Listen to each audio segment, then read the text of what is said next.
மயில் தோகை விரிச்சு ஆடி நம்ம பார்த்துருப்போம். ஆனால் சண்டை போட்டு இன்னைக்கு தான் நான் பார்த்துருக்கேன். இவ்வளவு அழகான ஒரு உருவத்துக்குள்ளே இவ்வளோ ஆக்ரோஷம் இருக்குன்னு நான் நினச்சே பார்க்கல.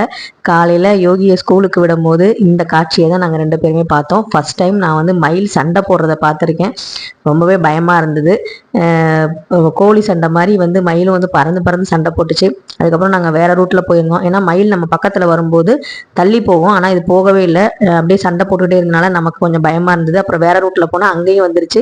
அப்புறம் 2 பாதையிலையும் 2 பிரிஞ்சு போயிடுச்சு. 2மே வந்து ஆண் மயில் தான். ஸோ என்ன சண்டைன்னு தெரில, சண்டை சமாதானம் ஆனால் சரிதான்.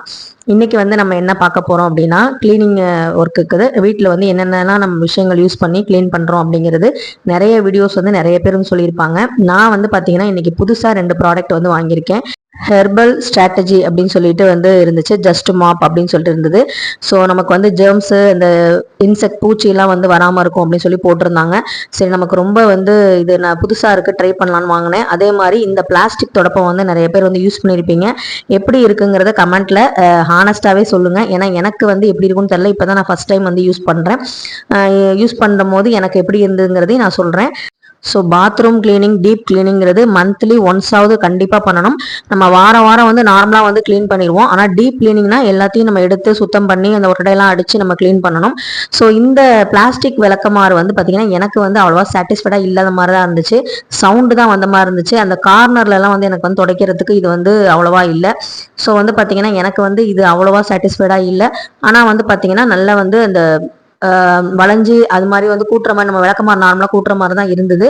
ஸோ எனக்கு வந்து இது சாட்டிஸ்ஃபைடாக இல்லாத மாதிரி இருந்தது. அதுக்கப்புறம் வந்து பார்த்தீங்கன்னா இந்த பூச்சிலாம் வராமல் எறும்பெல்லாம் வராமல் இருக்கிறதுக்கு ஸ்ப்ரே டைப்பில் வந்து ஒரு ப்ராடக்ட் இவங்களோடது ஹெர்பல் ஸ்ட்ராட்டஜியில் தான் வாங்கியிருந்தேன். இது எல்லாமே நான் மங்களில் தான் வாங்கியிருந்தேன். புதுசாக நானுமே இப்போ தான் வந்து ட்ரை பண்ணுறேன். ஸோ வந்து இந்த எறும்பு இது மருந்து வந்து நான் யூஸ் பண்ணியிருக்கேன். ரொம்பவே நல்லா இருந்தது. ஹெர்பல் தான், அதனால் வந்து பார்த்திங்கன்னா ரொம்ப கெமிக்கல்லாம் கிடையாது. இது யூஸ் பண்ணுறது சேஃபும் கூட நமக்கு. அதை வந்து நான் ஷார்ட்ஸில் வந்து உங்களுக்கு சொல்கிறேன். அதுக்கப்புறம் வந்து ட்ரைனேஜ் வந்து க்ளீன் பண்ணுறதுக்கு ஹார்பிக் இப்போ வந்து புதுசாக பவுடர் வந்திருக்கு. இதோட விலை வந்து 33 ரூபா. நம்ம சிங்க்கு, டாய்லெட்டு இதிலெல்லாம் வந்து பார்த்திங்கன்னா நம்ம வந்து நைட் வந்து பார்த்தீங்கன்னா நம்ம தூங்குறதுக்கு முன்னாடி நம்ம டாய்லெட்ல அந்த ட்ரைனேஜுக்குலாம் வந்து பார்த்தீங்கன்னா நம்ம அந்த பவுடரை கொட்டிட்டு ஒரு 1/2 hour கழிச்சு நம்ம தண்ணி ஊற்றிட்டு நம்ம வந்து காலையில் வந்து நம்ம யூஸ் பண்ணிக்கலாம். ஸோ இது வந்து பார்த்தீங்கன்னா ரொம்ப அந்த ஸ்மெல் வராமல், பேட் ஸ்மெல் வராமல், கீழே ஏதாவது அடைச்சிருந்தது பைப்பில் அப்படின்னா அது வந்து க்ளீன் பண்ணி கொடுக்கும் அப்படின்னு சொல்லி போட்டிருந்தது. ஆனால் அந்த மாதிரி பாத்ரூம் ஹோல்ஸில் கூட நம்ம வந்து யூஸ் பண்ணிக்கலாம். சில சமயம் வந்து நம்ம எவ்வளோதான் க்ளீனாக வச்சிருந்தாலுமே அந்த ஸ்மெல் வந்து வந்துக்கிட்டே இருக்கும். ஸோ அதுக்கு வந்து பார்த்தீங்கன்னா இது வந்து கொஞ்சம் யூஸ்ஃபுல்லாக தான் இருக்குது. ப்ரைஸும் நமக்கு வந்து ஏற்ற மாதிரி தான் இருக்குது. ஸோ அடிக்கடி வந்து நம்ம வந்து ஆள் வச்சுலாம் க்ளீன் பண்ணிட்டு இருக்க முடியாது. நம்ம வீட்டை நம்ம தான் நல்லபடியாக வச்சுக்கணும். அதுக்கப்புறம் வந்து மேலே மாடி ரூம் எல்லாமே வந்து மாப் போட்டு விட்டாச்சு. இன்னும் ஒர்க்கை வந்து பிரித்து தான் பண்ணேன். ஏன்னா ரொம்ப ஹெவி ஒர்க் இருக்கனால 2 பாத்ரூம் க்ளீன் பண்ணாலே வந்து பார்த்திங்கன்னா உங்களுக்கு ½ டே ஆயிரும். ஸோ வந்து பார்த்திங்கன்னா அதில் வேறு மாவு வேறு ஆட்டணும்.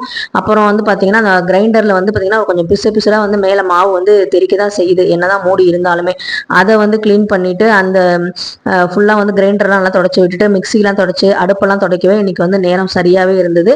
நீங்கள் வந்து எந்த கிழமைகளில் வந்து க்ளீன் பண்ணுவீங்க அப்படின்னு சொல்லுங்கள். அதே மாதிரி உங்களுக்கு வந்து க்ளீனிங்க்கு நீங்கள் என்ன ப்ராடக்ட் வந்து யூஸ் பண்ணுறீங்க, அது எப்படி இருக்குது அப்படிங்கிறதையும் கமெண்ட்டில் வந்து மறக்காமல் சொல்லுங்கள். எனக்கும் யூஸ்ஃபுல்லாக இருக்கும், நானும் தெரிஞ்சுக்கிறேன். நம்மளோட மிக்சி எல்லாமே வந்து க்ளீன் பண்ணியாச்சு. இந்த வெங்காயம் கூட எனக்கு எப்போவுமே ரொம்ப ரொம்ப பிடிச்ச ஒரு கிச்சன் ஐட்டம் இப்போ ஆயிடுச்சு. ஏன்னா வந்து பார்த்தீங்கன்னா அதில் வந்து தோல் எல்லாமே வந்து பார்த்தீங்கன்னா அடியில் அப்படியே அந்த ஸ்டாண்டுக்கு அடியில் தங்கிடுது. அதனால் நம்ம ஈஸியாக வந்து பார்த்தீங்கன்னா அப்படியே கூட்டி பெருக்கி அப்படியே அள்ளி போட்டுடலாம். அதே மாதிரி காத்தோட்டமாக இருக்கனால வெங்காயம் வந்து ரொம்ப நாள் வந்து வருது. இஞ்சியும் அப்படிதான். அதுக்கப்புறம் வந்து மாவெல்லாம் ஆட்டி வாளியில் எடுத்து வச்சாச்சு. சோஃபா எல்லாமே வந்து ஒரு டஸ்ட்டெல்லாம் வந்து க்ளீன் பண்ணி எடுத்தாச்சு. பாத்திரம்லாம் கழுவி நல்லபடியாக வந்து வச்சாச்சு. இன்னைக்கு வந்து பார்த்தீங்கன்னா வியாழக்கிழமை காலையில் வந்து ஒரு 8:30 மணிலேருந்து ஸ்டார்ட் பண்ணது. யோகி அனுப்புனதுக்கப்புறம் கரெக்டாக இருந்தது வேலை எல்லாமே.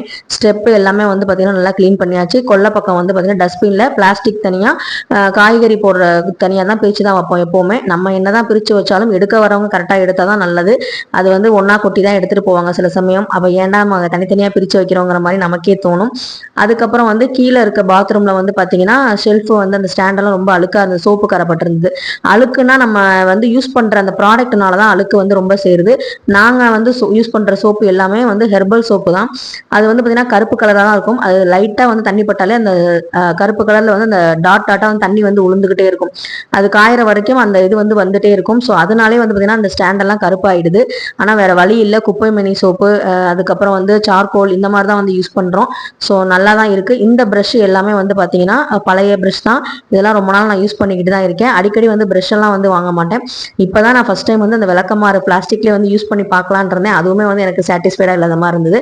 அதுக்கப்புறம் இந்த க்ளீன் பண்ணுற மாப் மாதிரி இருக்கிறது வந்து பார்த்தீங்கன்னா எனக்கு பாத்ரூமுக்கு ரொம்ப ரொம்ப ஈஸியாக இருக்குது. அந்த பிளாஸ்டிக் விளக்கமாரை விட இது வந்து பார்த்தீங்கன்னா அந்த மூல முடுக்கலெல்லாம் பார்த்தீங்கன்னா அந்த ப்ரஷ் டைப்பில் வந்து அந்த அழுக்கு பாருங்கள் எவ்வளோ சோப்பு கரையெல்லாம் வந்து பார்த்தீங்கன்னா அப்படியே வந்து க்ளீன் ஆகுது. ரொம்பவே வந்து பளிச்சுட்டு இருக்கும். இதுல 2 டைப் வந்து பாத்தீங்கன்னா இருக்கும். ஒரு சைடுல வந்து பாத்தீங்கன்னா நார் மாதிரி பிரஷ்ஷா இருக்கும், இன்னொரு சைடு வந்து பாத்தீங்கன்னா வளவளன்னு இருக்கும். அது வந்து பாத்தீங்கன்னா நமக்கு தண்ணியை வந்து தள்ளுறதுக்கு ஈஸியா இருக்கும். சில பேருக்கு வந்து தண்ணி வந்து தேங்கினா கால் வைக்கும் போது வழுக்கிற மாதிரி ஃபீல் ஆகும். ஸோ வந்து நம்ம குளிச்சு முடிச்சதுக்கு அப்புறம் நம்ம யார் குளிச்சாலுமே சரி இந்த மாதிரி தண்ணியெல்லாம் அடிச்சு விட்டுட்டு நம்ம வந்து இந்த ஸ்டிக்ல இருக்கிற ஒரு மஞ்சள் கலர்ல இருக்கு பாத்தீங்களா, அந்த ஸ்பாஞ்ச் மூலமா வச்சு நம்ம வந்து தண்ணியை வந்து தள்ளி விட்டோம்னா நிறைய தண்ணி வந்து பாத்தீங்கன்னா அப்படியே வந்து இழுத்துட்டு வந்துடுது. ரொம்பவே நல்லா இருக்கு, சேஃபாகவும் இருக்கும், கிளீன் பண்றதுக்கு ரொம்ப ஈஸி. நம்ம குனிஞ்சு வந்து ரொம்ப வந்து ஹெவியா வந்து ரொம்ப வந்து தேய்க்கணும்னு அவசியம் இல்லை. இதுல நார்ல வந்து இந்த கதவு ஓரம் இந்த மூளை முடுக்கல எல்லாமே வந்து பாத்தீங்கன்னா அந்த ப்ரஷ்ஷை வச்சு நம்ம வந்து கிளீன் பண்ணும்போது ரொம்பவே வந்து நல்லா இருந்தது. ஸோ வந்து பாத்தீங்கன்னா பாத்ரூம் கிளீனிங்கிறது நான் ஏற்கனவே ஒரு ஷார்ட்ஸ்ல சொல்லியிருப்பேன். எப்படி பூஜை ரூம் நம்ம மெயின்டைன் பண்றோமோ அதே மாதிரி தான் நம்ம பாத்ரூமே வந்து மெயின்டைன் பண்றதுங்கிறது ரொம்ப ரொம்ப நல்லது. ஏன்னா பாத்ரூம்லங்கிறது நம்ம வந்து உடம்புல இருக்க அழுக்கு எல்லாத்தையுமே வந்து பாத்தீங்கன்னா நமக்கு வந்து நீக்கக்கூடியது. அதே மாதிரி நம்ம குளிக்கும் போது வந்து பாத்தீங்கன்னா பாதி ஸ்ட்ரெஸ் வந்து குறையும். கண்டிப்பா நம்ம ரொம்ப வந்து பாத்தீங்கன்னா இதா இருக்கும்போது போய் நம்ம தண்ணியில வந்து பாத்தீங்கன்னா நிறைய படத்துல கூட பார்த்திருப்போம், ஷவரை திறந்து விட்டு உள்ள உட்காந்து அழுதுட்டு இருப்பாங்க தண்ணியில படப்பட. ஏன்னா கொஞ்சம் மைண்ட் வந்து கொஞ்சம் ரிலாக்ஸா தான் ஆகும். குளிக்கிறதுங்கிறது ஒரு நல்ல ஒரு ரிலாக்ஸான ஒரு விஷயம். ஸோ அந்த மாதிரி இடத்த நம்ம வந்து ஃப்ரெஷ்ஷா வச்சுக்கணுங்கிறதான் என்னுடைய கருத்து. என்னோட கருத்து உங்களுக்கு ஓகேனா நீங்களும் வந்து இந்த வீடியோக்கு லைக் பண்ணுங்க. ஸோ 2 டைமே வந்து பார்த்தீங்கன்னா நல்லா வந்து 2 பாத்ரூமும் நல்லா க்ளீன் பண்ணியாச்சு. மாப்பும் வந்து போட்டாச்சு. வாஷிங் மிஷினில் வந்து துணியையும் போட்டாச்சு. இந்த வாஷிங் மிஷினை பற்றி நான் சொல்லியிருக்கேன் ஏற்கனவே. எனக்கு ரொம்ப யூஸ்ஃபுல்லான ஒரு பொருள்னா இது வாஷிங் மிஷின் தான். ஏன்னா அட் அ டைமில் வந்து 2 வேலையும் செய்யறதுக்கு வாஷிங் மிஷின் இருக்கனால தான் துணி பாட்டுக்கு ஓடிட்டு இருக்கோம், நம்ம பாட்டுக்கு நம்ம வேலையை பார்க்கலாம். அதுக்கப்புறம் நான் வந்து பாத்ரூம்லாம் க்ளீன் பண்ணிட்டு குளிச்சுட்டு வந்து தான் பூஜை ரூமுக்குள்ள போனேன். பூஜை ரூமில் போயிட்டு பூவு எல்லாமே நேற்று போட்ட பூவெல்லாம் எடுத்துட்டு அதுக்கப்புறம் வந்து பார்த்தீங்கன்னா க்ளீன் பண்ணிட்டு தொடச்சி விட்டுட்டு புதுசாக வந்து கோலம் போட்டிருக்கேன். வைகாசி விசாகம் வேற வரப்போகுது. நான் எப்படி சாமி கும்பிட போறேன் அப்படிங்கிறதெல்லாம் வந்து நான் ஆல்ரெடி வந்து லாங் வீடியோவில் போட்டிருக்கேன். பார்க்காதவங்க பாருங்க. ஆன்மீகம்ங்கிற பிளேலிஸ்ட்ல இருக்கும், முருகன்கிற பிளேலிஸ்ட்லையும் இருக்கும், பாருங்க. ஸோ வந்து பார்த்தீங்கன்னா கோலம்லாம் போட்டு நல்லா வந்து சாமி படம்லாம் எடுத்து வச்சாச்சு. நாளைக்கு வந்து என்ன மாதிரி பூஜை பண்ணலாம் அப்படின்னு மைண்டில் வந்து ஓடிக்கிட்டே இருந்தது. ஸோ இன்றைக்கே நம்ம வந்து வேலை எல்லாமே முடிச்சு வச்சனால காலையில் வந்து பார்த்திங்கன்னா சாமி கும்பிட்றதுக்கு ஈஸியாக இருக்கும்.